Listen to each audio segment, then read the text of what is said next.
Filipino Ube bars. But last time we done the milkshake is part 1, and then that one is part number 2.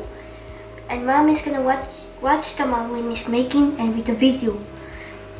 This is a ingredient. This is called first A. This is called a flour and brown sugar, milk, tin, butter, water,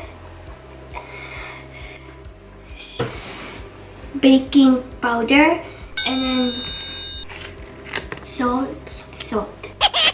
So, you watch mommy when it's baking. It's gonna be 2 hours later. Thank you so much.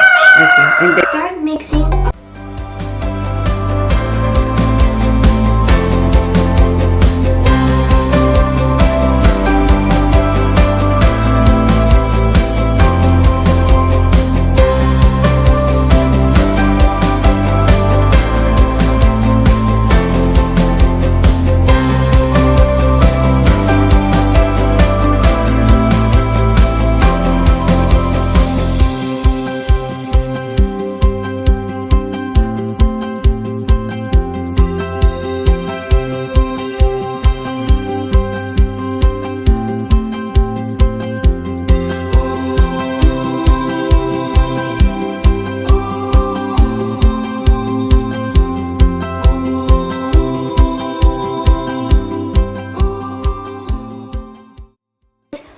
Of the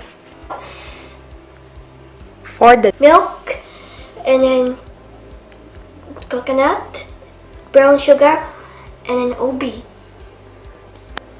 Then that's all. Thank you.